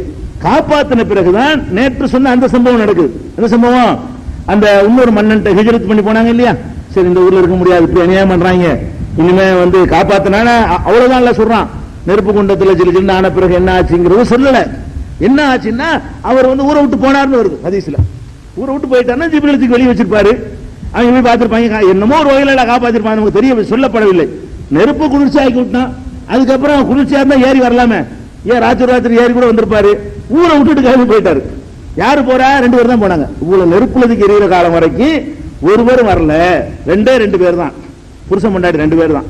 ஏன்னா அந்த மன்னன்ட்ட போய் இப்படித்தானே, மனைவிட்ட அப்படித்தானே சொன்னாங்க, உலகத்திலேயே என்னையும் உன்னையும் தவிர நீங்களே கிடையாதுங்கிறான். ஊரை விட்டு போய் இந்த மன்னன் தாண்டி இன்னொரு மன்னன் விட்டு போனா அவன் ஒரு மோசமான ஆள் சொல்றாங்க இல்லையா, அவன்கிட்ட போய் சகோதரின்றாங்க நேற்று சொன்ன சம்பவத்துல. அப்ப மனைவிட்டு என்ன பேசினாங்க? போய் இந்த மாதிரி ஒரு சகோதரன் இருக்கிறேன், உலகத்திலே நீ நான் தான் முஸ்லீமா இருக்கிறோம், எல்லாம் வேற கொள்கைகள் இருக்கிறாங்க, அதனால நான் காப்பாற்றிக் கொள்வதற்காக இதை சொல்லிவிட்டேன், நீ அது மாதிரி நடந்துக்கலாம், நம்மளுக்கு உதவி செய்வான்னு சொன்னாங்க இல்லையா. அவங்க சொல்ல இருந்து புகார்ல அந்த ஹதீஸ்ல இருந்து என்ன தெரியுதுன்னு கேட்டா, மொத்தத்திலேயே அந்த ஒரு ஆளும் கூட வரல. இப்ராஹிம் நபியோட அவ்வளவு அற்புதமான லாஜிக் பேசியிருக்காரு, அவன் புரட்சிகரமா பேசியிருக்கிறாரு. மனிதன்கள் ஒண்ணும் இல்லைன்னு பாருங்க, அவருடைய பிரச்சாரத்தை இன்னைக்கு சொன்னா கூட மக்களை ஏத்துக்குவாங்க. அவ்வளவுக்கு இருக்கிறது இவ்வளவு அழகா சூரியனை காட்டுறார், சந்திரனை காட்டுறார், என்னென்னமோலாம் பண்ணி அவரு முடிஞ்ச அளவுக்குலாம், இன்னும் சொல்ல போனா தில்க ஹுஜ்ஜத்துனா அல்லாஹ் பாராட்டுறான், அற்புதமா பாயிண்ட் எல்லாம் எடுத்து வைக்கிறாரு, அழகா இருக்காரு. நம்ம தான் அந்த பாயிண்ட் எல்லாம் கொடுத்தோம், அப்புறம் கொடுத்த பாயிண்ட் கூட என்ன செய்யல, இங்க ஒர்க் அவுட் ஆகல. அல்லாஹ் நான் நேர்வழி, அதான் விஷயம். அது என்ன வழங்குது? அல்லாஹ் நாடல, இவர் அழகா தான் சொன்னாரு, சொன்னலையே கூற அவன் நாடவில்லைங்கிற காரணத்தினால 2 பேரோட மட்டுமே திரும்புறாங்க. புருஷன் பொண்டாட்டி மட்டும்தான் மிஞ்சினாங்க. சாராவும் இப்ராஹிம் மாத்திரம் தான் அந்த அவங்க பிரச்சாரத்தினால கிடைச்ச நன்மை. அந்த மண்ணுல வேற ஒரு மண்ணுக்கு போறாங்க, அந்த மண்ணுல போய் இருக்கக்கூடிய நேரத்தில் அங்கேயும் பிரச்சாரம் பண்ணாங்க. அதுக்கு பிறகு விவரங்கள் சொல்லப்படல. இன்னொரு மண்ணுக்கு போனாங்கன்னு சொல்லப்பட்டிருக்கிறது. அவன் இன்னொரு பண்ணை சேர்த்து கொடுத்து விட்டான் போங்கன்னு சொல்லி, அதோட வெளியேறி போயிட்டாங்கன்னு வருது. அவ்வளவுதான் குர்ஆன் ஹதீஸ்ல உள்ளது. சில அந்த தடயங்களை இப்ப கண்டுபிடிச்சிருக்காங்க இல்லையா, தடயங்களை வைத்து இப்ராஹிம் அலைஹிஸ்ஸலாம் என்ன பகுதியில் இருந்திருப்பாங்க அப்படிங்கிற மாதிரி சில தடயங்களை வைத்து வரலாற்று ஆய்வாளர்கள் சிலர் சொல்றாங்களே தவிர குர்ஆன்ல ஹதீஸ்லயும் அது வரவே இல்லை. அதுக்கடுத்து என்ன பண்றாங்கன்னு கேட்டா, ஒரு இடத்துக்கு போயிட்டாங்க, எந்த இடம் நமக்கு ஹதீஸ்ல கிடைக்கல. அடுத்து என்ன பண்றாங்கன்னு கேட்டா, தன்னுடைய இந்த மனைவி இருக்காங்கல்ல, இந்த குழந்தை இல்லைங்கிறதுனால கல்யாணம் பண்ணாங்கல்ல ஹாஜர் அம்மாவை, அவங்களுக்கு குழந்தை உண்டாயிருச்சு. அவங்களுக்கு எப்ப குழந்தை உண்டாகுதுன்னா தள்ளாத வயசுல தான். ஏன்னா அவரை நேற்று அந்த முந்த நாள் சொல்லும்போது உங்களுக்கு சொல்லியிருக்கோம், அல்ஹம்துலில்லாஹ் இல்லதி வஹபனி அலல் கிபரி இஸ்மாயில் வ இஸ்ஹாக், முதுமையான வயசுல எனக்கு இஸ்மாயிலையும் கொடுத்தான் இஸ்ஹாக்கையும் கொடுத்தான். அந்த அல்லாஹ்வுக்கு எல்லா புகழும் இப்ராஹிம் அலைஹிஸ்ஸலாம் சொன்னதாக வர்றதுனால அவர் கொஞ்சம் நல்ல வயசான காலத்துல இந்த ஹாஜர் அம்மாவுக்கு என்ன பண்றான்ல, இந்த ஒரு ஆம்பளை பிள்ளைய கொடுக்குறான். கொடுத்த உடனே என்ன பண்றாங்கன்னு கேட்டா, அல்லாஹ்வுடைய உத்தரவு பிரகாரம் மக்காவை தான் உருவாக்குறாங்க. மக்காங்கிற ஊர் இருக்கு, எப்போ உருவாகுது? இப்ராஹிம் நபி காலத்தில் தான் உருவாக்கப்படுது. வெறும் வெளி, பொட்டல் வெளி, அது பாலைவன பெருவெளி, பாரான் பெருவெளி என்று முந்தைய மற்ற வேதங்கள் சொல்லுவாங்க. மக்காவுடைய பழைய பேர் என்ன? பாரான் பெருவெளி என்று சொல்லுவாங்க. அந்த முந்தைய வேலை கிறிஸ்தவ வேதங்கள்ல பாத்தீங்கன்னா பாரான் பெருவெளின்னு சொல்லுவாங்க. அதுதான் மக்காங்கிறது. அந்த பாரான் பெருவெளியில கொண்டு போய் தன்னுடைய மனைவி இந்த ஹாஜர் அம்மாவையும், இஸ்மாயில் கை குழந்தை பால் குடிக்கிற பருவம்னு வருது, அவங்களையும் கொண்டு என்ன செய்யறாங்க, யாருமே கிடையாது, பாலைவனம், வீடு இல்ல, வாசல் இல்ல, தண்ணி இல்ல, மரஞ்செடி இல்ல, கொடி இல்ல, ஒண்ணுமே கிடையாது, அங்க கொண்டு விடுறாங்க. அல்லாஹ் என்ன செய்யறான்? அல்லாஹ் உருவாக்கின ஊர் மக்கா. அல்லாஹ் அதை ஊரா உருவாக்க நினைக்கிறான். அவனுடைய வல்லமை கொண்டு அப்படி உருவாக்க நினைக்கிறாங்கிறதுக்கு நம்ம எவிடன்ஸ் கையில இருக்குது, ரெக்கார்டு இருக்கு, அற்புதத்தை கையில சான்று வச்சிருக்கிறோம். அது அடுத்து வரும்போது சொல்லுவாங்க. அப்ப இப்ராஹிம் அலைஹிஸ்ஸலாத்து வஸலாம் அவர்கள் என்ன பண்றாங்கன்னு கேட்டா, தம்முடைய மனைவி ஹாஜர் அவர்களையும் மகன் இஸ்மாயில் கைக்குழந்தை இஸ்மாயிலையும் கொண்டு போய் குடியமர்த்துறாங்க. இந்த குடியமர்த்தின விவரம் திருக்குர்ஆன்லயே 14வது அத்தியாயத்துல 35 முதல் 38 வரைக்கும் 3 வசனங்கள் அல்லாஹ் சொல்லி காட்டுகிறான். இது கால இப்ராஹிம் சொன்னார், சொன்னதை நினைவு கூர்ந்து பாருங்கள், கொஞ்சம் எண்ணி பாருங்கள். என்ன சொன்னாரா? ரப்பி ஜஅல் ஹாதல் பலத ஆமினா, இறைவா இந்த ஊரை ஒரு அபய பூமியாக நீ ஆக்கு. இந்த ஊர் இருக்குதே, இந்த குடியமர்த்த என்ன ஊர் இப்ப இல்ல, ஊர் ஆவுண்டு எல்லாம் அறிவிச்சுட்டான் போல இருக்கு, அதுதான் ஊருங்கிறாரு. இந்த ஊரை ஒரு அபய பூமியாக நீ ஆக்கிவிடு. ஒஜ்னுபுனி வ பனிய அன் அபுதல் அஸ்னாம், என்னையும் என்னுடைய மக்களையும் இந்த சிற்பங்களை வணங்குவதை விட்டும் காப்பாற்றி விடு. ரப்பி இன்னஹுன்ன அலல்ன கஸீரம் மினன் நாஸ், இறைவா இவர்கள் நிறைய பேரை கெடுத்து விட்டாங்க, இந்த சிற்பங்கள் இருக்குத நிறைய பேரை கெடுத்து நாசமாக்கிடுச்சு. வமன் தபியனி ஃப இன்னஹு மின்னி, என்னை யார் பின்பற்றுகிறானோ அவன் என்னை சேர்ந்தவன். ஒமன் அசானி ஃப இன்னக கஃபூருர் ரஹீம், யார் எனக்கு மாறு செய்கிறானோ நீ மன்னித்து அருள் புரியக்கூடியவன் என்று சொல்லிட்டு ரப்பனா மேலும் தொடர்றாரு, எங்கள் இறைவா இன்னி அஸ்கந்து மின் துர்ரியத்தி, என்னுடைய சந்ததிகளில் சிலரைங்கிறார். ஏன்னா இன்னொரு சந்ததி அங்க ஒரு உருவாக போத இசாக்கெல்லாம் கொண்டு விடலையே, முழு சந்ததியும் விடல, என்னுடைய சந்ததிகளில் ஒரு பகுதியை கொண்டு வந்து குடியமர்த்தி விட்டேன். எங்க குடியமர்த்திட்டேன்? பிவாதின் கைரி வீசரைன், எந்த ஒரு பயிர் பச்சைகளும் இல்லாத இந்த பள்ளத்தாக்கில். பயிர் பச்சை கூட இல்ல, வெறும் பொட்டல் காடுன்னு வழங்குது. பிவாதின் கைரி வீசரைன், எந்த ஒரு பயிர் பச்சை இல்லாத இந்த பள்ளத்தாக்கில் குடியமர்த்தி விட்டேன். இந்த பைத்திக்கல் முஹர்ரம், உன்னுடைய புனித ஆலயத்திற்கு பக்கத்திலே. அந்த இடம் மட்டும் தான் இருக்குது, ஆலயமா இல்ல. ஹதீஸ்ல பின்னாடி வழக்கம் வருது, ஆலயமா இல்ல, ஒரு இடம் இருக்கிறது. அதுக்கு பக்கத்துல இப்ராஹிம் ஆதம் அலைஹிஸ்ஸலாம் கட்டினாங்கன்னு சொன்னவன், ஆதம் அலைஹிஸ்ஸலாம் கட்டின அந்த காபா, அவங்க போய் இடம்பெயர்ந்து பைத்துல் முகத்தஸ்க்கு போன பிறகு அது சிதிலம் அடைஞ்சு அப்படி ஒண்ணு இருந்ததுக்குரிய அடையாளமே இல்லாம ஒரு மேடா மட்டும் இருக்கிறது. அந்த இடத்துக்கு பக்கத்துல கொண்டு போய் என்னுடைய குடும்பத்தார்களை நான் நினைஞ்சிட்டேன், குடியமர்த்தி விட்டேன். எதற்காக குடியமர்த்தினேன்? ரப்பனால் யுகீமுஸ்ஸலா, எங்கள் இறைவா இவர்கள் தொழுகையை நிலைநாட்ட வேண்டும் என்பதற்காக வேண்டி நான் குடியமர்த்தி இருக்கிறேன். ஃபஜ்அல் அஃபீதத்த மினன் நாஸ், மனிதர்களில் சிலருடைய உள்ளங்களை என்ன செய்யணும்? தகவி இலையும், இவர்கள் பக்கம் ஈர்க்கப்படக்கூடியதை ஆக்கிறேன். நான் தனியா விட்டுட்டு போறேன், சமுதாயத்தையும் சேர்த்தினால உருவாக்க இயலாது. நான் போன பிறகு மக்கள்ல ஒரு சாரார் வந்து இங்க வந்து குடியேறணும். நீ அதுக்கு வந்து இந்த இவர்கள் பக்கம் திருப்பி வை, மக்களுடைய உள்ளத்தை திருப்பி. சில ஊர் உண்டாகணும்லங்க, 2 பேரை கொண்டு உண்டாகுமா? ஒரு சமுதாயத்தை கொண்டாந்து இங்க வந்து ஈர்த்து வச்சிரு. ஒரு சுக்கும் சமராத்தி, கனிவர்க்கங்களை இவர்களுக்கு உணவாக கூடு. லஅல்லஹும் யஸ்குரூன், அவர்கள் நன்றி செலுத்துவார்கள் என்று இப்ராஹிம் அலைஹிஸ்ஸலாம் அவர்கள் பிரார்த்தனை செய்த சம்பவம் 14, 35, 36, 37, 38 ஆகிய வசனங்களில் பார்க்கிறோம். இது என்ன வழங்குது? இப்ராஹிம் நபி அவர்கள் தம்முடைய சந்ததிகளில் ஒரு குரூப், ஒரு சின்ன அளவை கொண்டு போய் அங்க குடியமர்த்துறாங்க. வெறும் பாலைவனம் தான் அது, எந்த ஒரு பயிர் பச்சையும் இல்ல, காடுன்னு சொல்லக்கூடாது, புட்டல் வெளியில கொண்டு குடியமர்த்திட்டாங்க. இது குர்ஆன்ல உள்ளதாச்சா? ஹதீஸ்ல புகாரியில் எடுத்துக்கிட்டீங்கன்னா நிறைய இடங்கள்ல இந்த சம்பவம் வருகிறது. கொஞ்சம் விரிவா வரக்கூடிய ஒரு ஹதீஸ் மட்டும் எடுத்துக்கொள்ளலாம், அதுல உங்களுக்கு எல்லா சம்பவம் கிடைச்சிடும். இது சம்பந்தம் பல ஹதீஸ் வந்தா கூட புகாரில வரக்கூடிய 3364வது ஹதீஸை படிச்சீங்கன்னு சொன்னா இந்த முழு நிகழ்ச்சியும் சேர்த்து உங்களுக்கு கிடைச்சிடும். எப்படி வருதுன்னா அந்த ஹதீஸ்ல வந்து இப்ராஹிம் அலைஹிஸ்ஸலாம் அவர்கள் தம்முடைய மனைவி சாராவையும் பால் குடித்துக் கொண்டிருந்த தம்முடைய மகன் இஸ்மாயிலையும், பால் குடி குழந்தை ஹதீஸ்லாம் வருது, பால்குடி குழந்தையாக இருந்த இஸ்மாயிலையும் கொண்டு வந்து அந்த பைத்துல்லாவுக்கு பக்கத்துல ஜம்சம் கிணறு போய் அமைஞ்சிருக்க அதுக்கு அதனுடைய மேற்பகுதியில அதனுடைய இடத்துல கொண்டு போய் அவங்க குடியமர்த்தினார்கள். ரசூல் ஸல்லல்லாஹு அலைஹி வஸல்லம் சொல்றாங்க. இது அல்லாஹ்வுடைய தூதர் சொல்றதுனால நம்ம அப்படி ஏத்துக்க போறோம். அப்ப சொல்றாங்க, வலைசபி மக்கத்த யௌமயிதின் அஹதுன், அன்றைக்கு மக்காவில் ஒருவர் கூட இல்லை, மக்காங்கிற ஊரே இல்லைன்னு அர்த்தம். இப்படி ரசூல் ஸல்லல்லாஹு அலைஹி சொல்றாங்க. வலைசபிஹா மாவுன், அந்த இடத்தில் எந்த ஒரு தண்ணீரும் இருந்தது இல்லை. அந்த இடத்துல கொண்டு வச்சுட்டாங்க. வைக்கும்போது என்ன பண்றாங்கன்னு கேட்டா, கொஞ்சம் பேரிச்சம்பழம் வச்சுட்டு வர்றாங்கல்ல, கொஞ்சம் கண்ணுக்கு தெரிஞ்சு நம்ம விட்டுட்டு போக கூடாது அம்போன்னு சொல்லி அதுக்கப்புறம் எல்லாம் பாத்துக்குருவான் அப்படிங்கிற தைரியத்தில் என்ன பண்றாங்கன்னா, சிறிதளவு பேரிச்சம்பழமும் தோல் துருத்திமாங்கல்ல, அதுல கொஞ்சம் தண்ணீரும், ஒரு குடம்பு வைங்களேன், குடம் அளவுக்கு இருக்கும். தோல் பை என்று சொன்னா ஒரு குடம் தண்ணி பிடிக்கும். அந்த மாதிரி ஒரு தோல் பையில தண்ணியை நிரப்பி அதையும் வைத்து விட்டு, இந்த அருக்கு தண்ணி, இந்த அருக்கு பேரிச்சம்பழம், இது சாப்பிட்டுக்க, இதை குடிச்சுக்க, நான் வர்றேன் அப்படின்னு விட்டு போறாரு. அல்லாஹ் சொன்னதை கேட்டுக்கிட்டு என்ன செய்யறாரு? விட்டுட்டு போறாரு. அப்படி வச்சுட்டு போயிட்டாரா? அப்ப திரும்பி போகும் பொழுது இஸ்மாயிலுடைய அம்மா அவங்க என்ன பண்றாங்கன்னா, யா இப்ராஹிம் ஐன தத்ஹப் வ தத்ருகுனா பி ஹாதில் வாதில் லதி லைஸ பிஹி இன்சுன் வலா ஷைஉன், மனிதனும் இல்ல, வேற எந்த உயிரினமும் இல்ல. ஆடு மாடு கூட இருக்கு, புல்லு இருந்தா தானே இருக்கு. மனிதனும் இல்ல, எந்த ஒரு ஜீவனும் இல்ல, ஒரு பொருளும் இல்ல, இந்த இடத்துல கொண்டு எங்களை விட்டுட்டு நீ எங்க போற அப்படின்னு அந்த அம்மா பிடிச்சி கேள்வி கேட்குது. அது கேட்கும்போது என்ன கேட்கிறாங்கன்னா, யா இப்ராஹிம் பேரை சொல்லி கூப்பிடுறாங்க. புருஷன் பேரை சொல்லலாமான்னு கேட்டா சொல்லலாம். புருஷன் பேரை சொல்லி கூப்பிடலாமான்னா அது ஒரு பிரச்சனை இல்லாட்டி கூப்பிடுக்கலாம், அது பெரிய தப்பு கிடையாது. மார்க் அடிப்பில் என்ன இல்ல, புருஷன் பேரை சொல்லி கூப்பிட்டே இருக்கிறாங்க. சொல்றதுக்கு நம்ம ரேஷன் கார்டுக்கு வந்து கேட்டா பேர் அவங்க வந்து அவ வெளியே போயிட்டு எவ்வளோ அவ்வளோதான் இல்ல, அவ்வளோ இவ்வளோ யாரு பேரை சொல்ல வேண்டியதானே, பேர் சொல்லக்கூடாதான் புருஷன் பேரு. அந்த மாதிரி எல்லாம் கிடையாது மார்க்கத்தில், வழங்குதா? ஒரு ஆள் 100 முகமது ஒரு ஆளுக்கு பேர் இருந்துச்சான், அதுக்கு சொல்லும் போது 250 ஒரு முகமது இருந்துச்சு. அது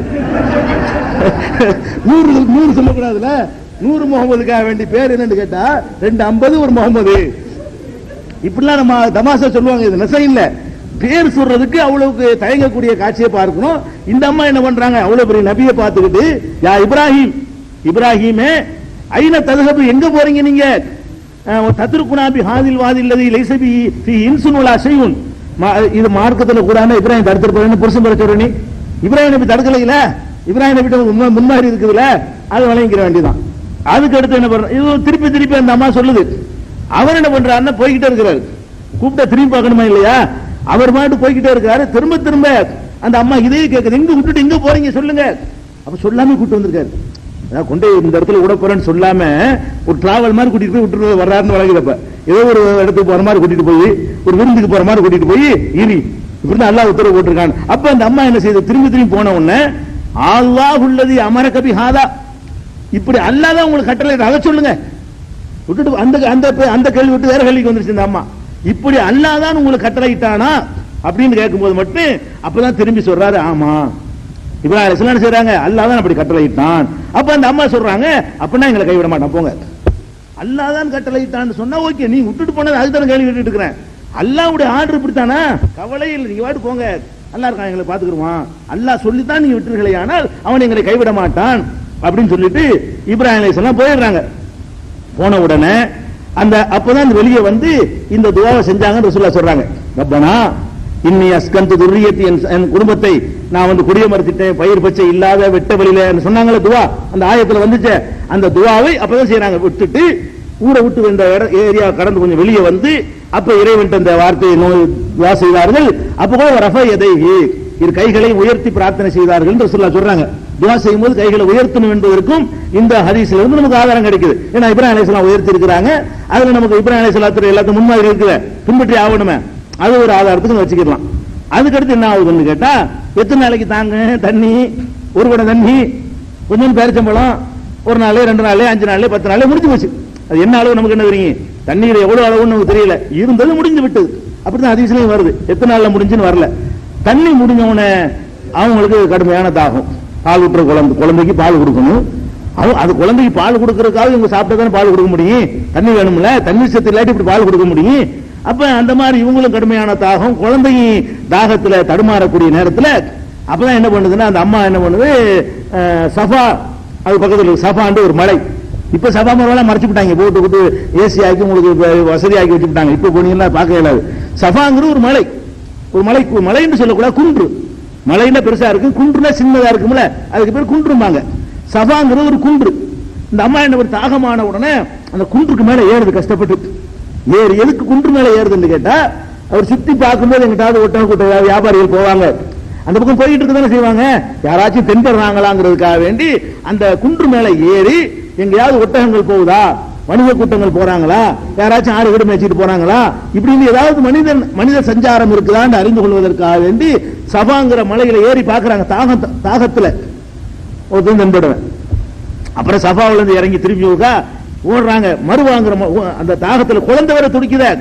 அப்ப வந்து ஓடி வர்றாங்களாம், ஓடி வந்து மறுவாங்கிற மலையில, மலை அது ஒரு குன்று, அந்த மலை குன்றுல அதுல ஏறுறாங்க. அங்க ஏறி பாக்குறாங்க, தடுமாற்றத்துல என்ன செய்யறோம்னு தெரியாம நம்மளும் அப்படி செய்வோம். ஒரு கயிறு பத்திரம் விட்டுற வேண்டியதான்னு கேட்க முடியாது.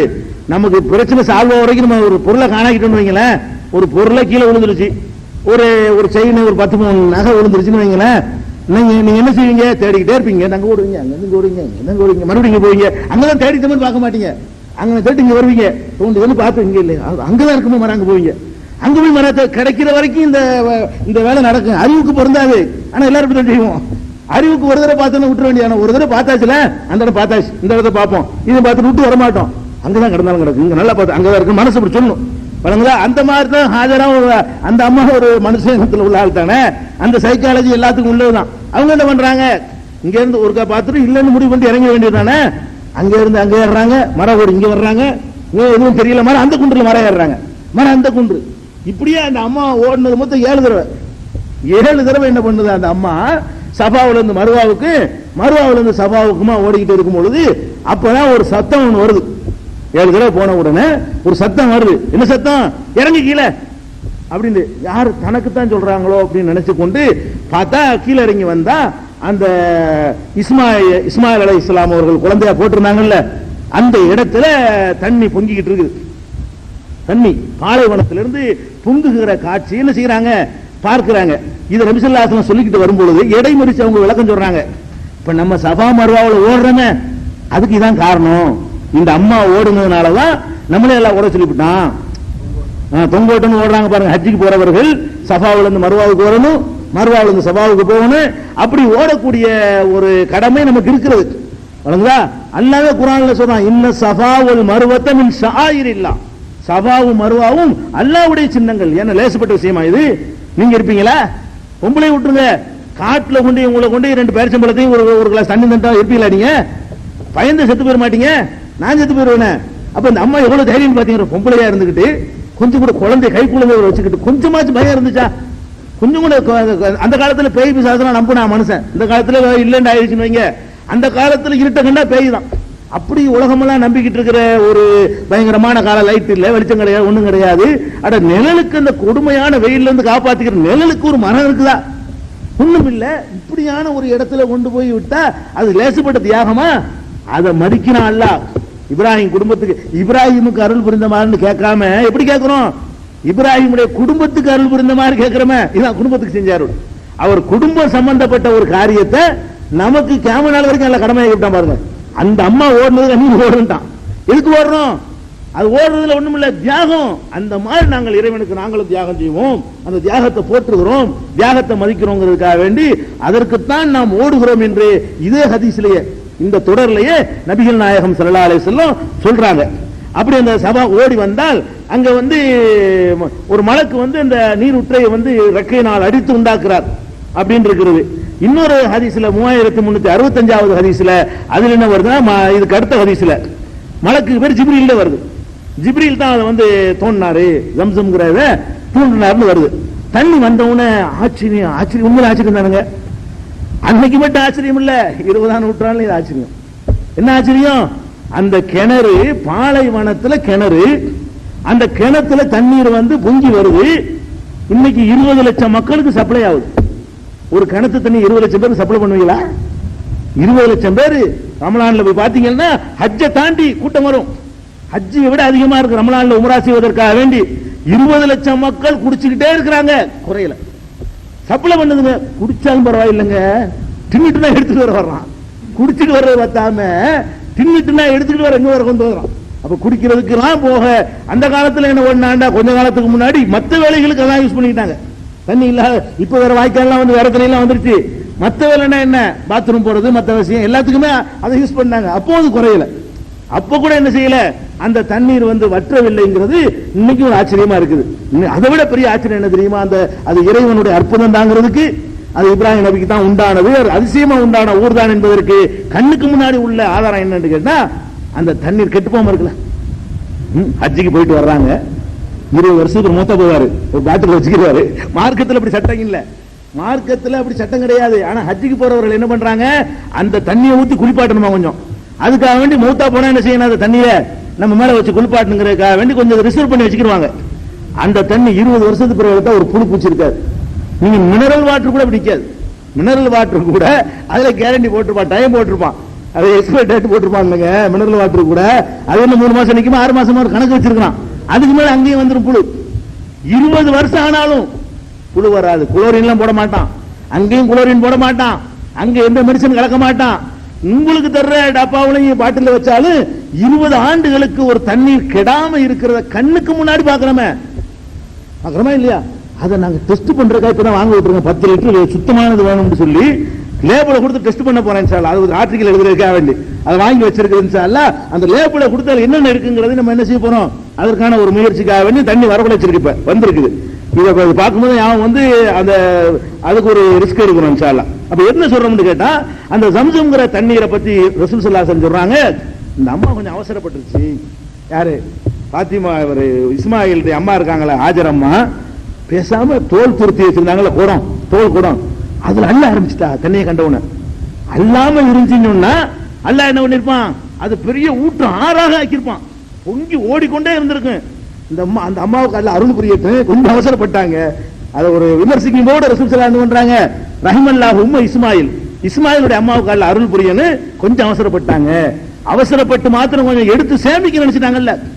அல்ல அதிசயமா தந்திருக்கும் பொழுது தருவாண்டு உட்கார்ந்து இருக்காம அள்ளி வச்சுக்கிறோம்னு சொல்லி அவசர அவசரமா என்ன செய்யறாங்க, அந்த தோல் பையில அள்ளி வச்சாங்க பாருங்க. அப்படி அள்ளி வச்ச உடனே அப்படி நினைக்கிற நீ அப்படின்னு அள்ளியே வச்சுக்க அப்படின்னு நல்லா அணிஞ்சிட்டாங்க. அதே இடத்துல ஸ்டோர் பண்ணி விட்டுட்டான். இல்லைன்னா அது பெரிய நதியாக ஓடிக்கொண்டே இருந்திருக்கும், அவ்வளவுக்கு உள்ள இருக்குங்கிறாங்க ரசூல் ஸல்லல்லாஹு அலைஹி வஸல்லம். அந்த ஹதீஸ் நீங்க நிறைவேற அவ்வளவு இருக்க போய் சப்ளை ஆகுது. அவ்வளவு உள்ள ஸ்டாக் இருந்தா தானங்க இன்னைக்கு சப்ளை ஆகும். இங்க நிலத்தடி நீர் எல்லாம் போச்சுங்கிறான். நீங்க வீட்டுக்கு கூட மழை நீரை சேமிப்பு ஏற்படுத்துங்கிறான். அங்க எந்த மழை நீர், என்ன மழை பெய்யுது, எந்த மழை நீரை சேமிக்கிறாங்க? அது நிலத்தடியில் இருந்துகிட்டே இருக்குதே. பெரிய ஆச்சரியம். அதிசயத்துல அதிசயமாக இஸ்லாம் உண்மையான மார்க்கங்கிறது அந்த ஜம்சம் தான் நம்ம கண்ணு முன்னாடி இருக்கிற பெரிய அதிசயம். கண்ணு முன்னாடி இருக்கக்கூடிய பொருள்களை காட்டுறதா இருந்தா, மெட்டீரியல்ல காட்டுவதா இருந்தால் அதை காட்ட முடியும். அப்படிப்பட்ட ஒரு அதிசயம். அப்புறம் என்ன பண்றாங்க, அதுக்கப்புறம் தண்ணியெல்லாம் எடுத்து வச்சுட்டாங்களா, அதுக்கப்புறம் ஒரு ஜுருகுங்கிற ஒரு வியாபார கூட்டம் புறப்பட்டு இருக்கிறாங்க, போய்கிட்டு இருக்கும் பொழுது ஒரு காகம் வந்து அங்க பறக்குது தூரத்துல. அவங்க பாருங்க அறிவு வேலை செய்யுது. காகம் பறந்துச்சுன்னா அந்த இடத்துல தண்ணி இருக்கணும். காகம் வந்து அங்கே பறக்குது இறங்குது போகுதுன்னு சொன்னா அப்ப அங்கே தண்ணீர் இருக்க வேண்டும் அப்படின்னு ஊகிச்சுக்கிட்டு அங்கே டேரா போட்டு 2 பேரும் அனுப்பி விடுறாங்க. ஆமா, ஒரு தண்ணி பயங்கரமா அங்க ஒரு நீரூற்று இருந்துட்டு இருக்குது அப்படின்னு சொன்ன உடனே அந்த சாரார் என்ன பண்றாங்கன்னு கேட்டா, அந்த காலத்துல எல்லாம் ஊருன்னு பெருசாக அமைச்சிக்கிற மாட்டாங்க. நாடோடிகள்லாம் ஓடிக்கிட்டே இருப்பாங்க, மக்கள் நாடோடிகளா ஓடிக்கிட்டே இருப்பாங்க. அப்படியே நல்ல செழிப்பான ஒரு இடத்த கண்டா உட்காந்துக்குருவாங்க. ஒரு பாதி பேர் போயிட்டே இருப்பாங்க.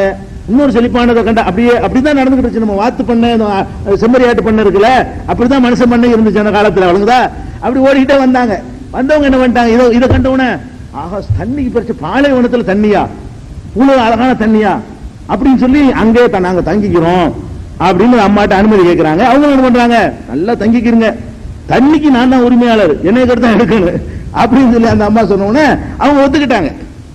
என்ன பண்றாங்கன்னா அந்த இடத்துல தங்கிட்டாங்க. தங்கின உடனே அது ஒரு சமுதாயமா உருவாகுது. அந்த கூட்டத்தினுடைய பாஷை அரபிக். இஸ்மாயில் நபிக்கு அரபி தெரியாது, அரபி கிடையாது. அவர் இஸ்மாயில்ங்கிற சொல்லும் அரபி கிடையாது, இப்ராஹிம்ங்கிற சொல்லும் அரபி கிடையாது. அவங்களுக்கு அரபி தெரியாது.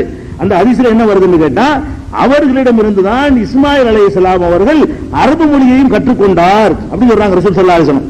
அந்த கூட்டத்துல தான் என்ன செய்யறாங்க, அரபு மொழியை கத்துக்கிறாங்க. அப்ப அரபு மொழியை பேசினவங்க ஜுருஹும்ங்கிற கூட்டத்தார் தான். இவர் வேற அப்ரானிக்காரர், இவர் அப்ரானி ஹிப்ரு மொழி பேசக்கூடியவர் இஸ்மாயில் நபி.